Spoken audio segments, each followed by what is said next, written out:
अस्सलाम वालेकुम। आज का हमारा जो टॉपिक है वो 12 कॉमर्स इकोनॉमिक का है। डिमांड चैप्टर है। डिमांड चैप्टर पे ऑलरेडी 2 वीडियो हमने बनाए हैं, 2 आंसर उसमें हमने पढ़ाए थे।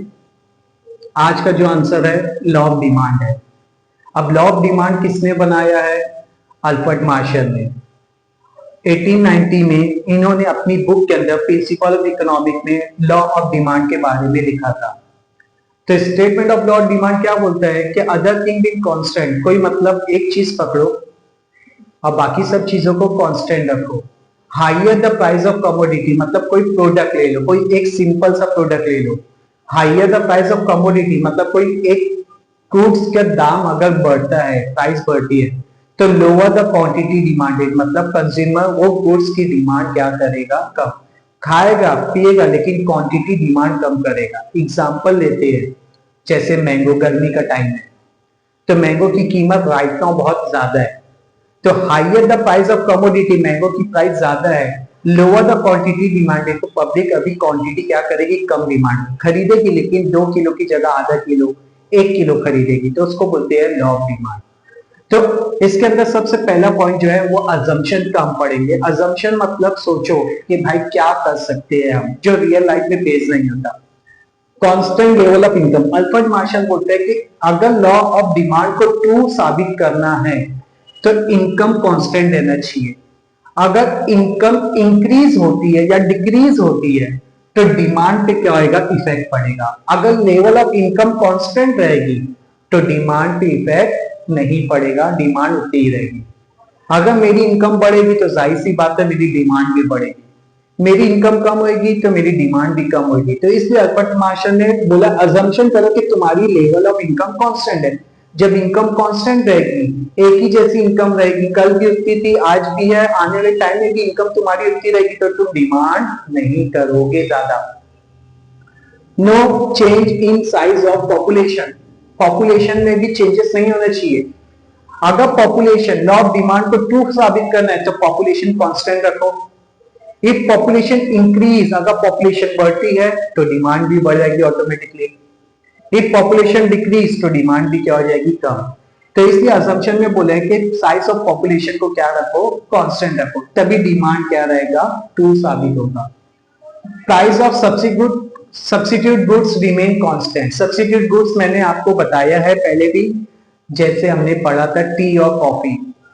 आज कई सारे मार्केट में कंपटीशन चल रहा है गुड्स का, तो अगर टी का दाम बढ़ जाएगा तो कॉफी का भी दाम बढ़ जाएगा। तो सब्स्टिट्यूट गुड्स का भी प्राइस चेंज मत करो, टी का भी भाव उतना ही रखो जितना चल रहा है, और कॉफी का भी भाव उतना ही रखो, तो कस्टमर इधर से उधर नहीं आएंगे। एग्जाम्पल आइडिया, वोडाफोन, एयरटेल, जियो, पहले लोग क्या करते थे? अपना अपना देखते थे। अगर एयरटेल वाला दाम बढ़ाता था तो कस्टमर पोर्ट करा लेता था, दूसरे में चले जाता था, प्राइस कम होने के, जिससे जियो में आ जाता था। अब क्या हो गया? सब कंपनी मिल के दाम बढ़ाती है। जब सब कंपनी मिल के दाम बढ़ाती है तो वोडाफोन वाला वोडाफोन में रहता है, आइडिया वाला आइडिया में रहता है। क्यों? सब जगह का दाम 10%, 5%, 20%, 25% प्राइस क्या हो गया? बढ़ गया। तो उसको क्या कर दिया? सब्स्टिट्यूट गुड्स की कीमत को कांस्टेंट रखो। तो कांस्टेंट रखने की वजह क्या होती है? डिमांड क्या रहेगी? सेम रहेगी, डिमांड फ्लक्चुएट नहीं होगी। Price of complementary goods remain, मतलब कार और पेट्रोल कॉम्प्लीमेंट्री गुड्स है।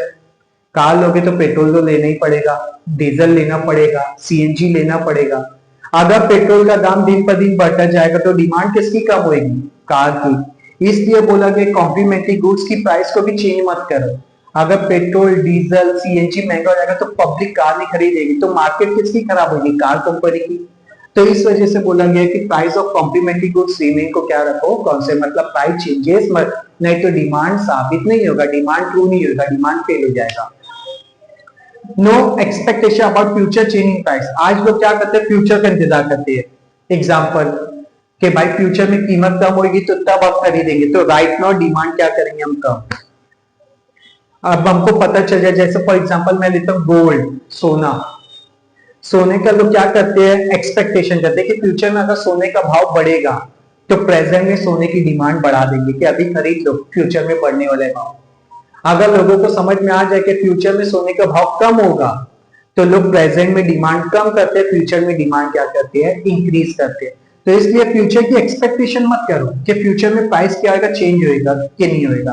तो जिसकी वजह से डिमांड क्या होगा, इफेक्ट। तो इसलिए अगर फ्यूचर के बारे में नहीं सोचोगे तो लॉ ऑफ डिमांड क्या रहेगा, ट्रू रहेगा।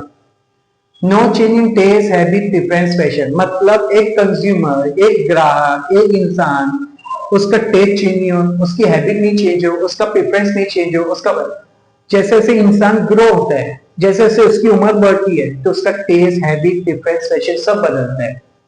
तो इंसान का टेस्ट भी ना बदले, प्रेफरेंस भी ना बदले, अगर टेस्ट हैबिट नहीं बदलेगा तो कांस्टेंट वही चीज की डिमांड करेगा। जैसे जैसे हमारी उम्र बढ़ती जाती है, हमारा टेस्ट, प्रेफरेंस, फैशन भी क्या होते रहता है, चेंज होने लगता है। जब हम स्कूल में पढ़ते थे, कंपास बॉक्स लेके जाते थे, है ना, वो भी कार्टून वाला। जैसे जैसे कॉलेज में आते, कंपास बॉक्स छूट जाते हैं, बैग छूट जाते हैं, एक पेन और एक बुक लेके कॉलेज चले जाते हैं, तो टेस्ट, हैबिट, प्रेफरेंस सब क्या हो जाता है, बदल जाता है। तो जिससे डिमांड भी क्या होती है, कॉलेज वाले लोग के पास देखो कंपास बॉक्स नहीं मिलेगा, स्पेशली बॉयज के पास, है ना, तो वहां पे डिमांड क्या हो जाती है, कम हो जाती है। तो अगर डिमांड को ट्रू रखना है तो टेस्ट, हैबिट, प्रेफरेंस क्या रखो, कांस्टेंट रखो। No change in taxation policy. अब अल्फ्रेड मार्शल बोलता है कि भाई टैक्स की पॉलिसी को भी मत बदलो। उसको नहीं मालूम कि भाई हम इंडिया में रहते हैं, इंडिया में तो टैक्स पॉलिसी ऐसे बदलती है चुटकी में, कभी बढ़ती है कभी घटती है, एक बार बढ़ जाती है तो घटती नहीं है, ऐसे हालात है।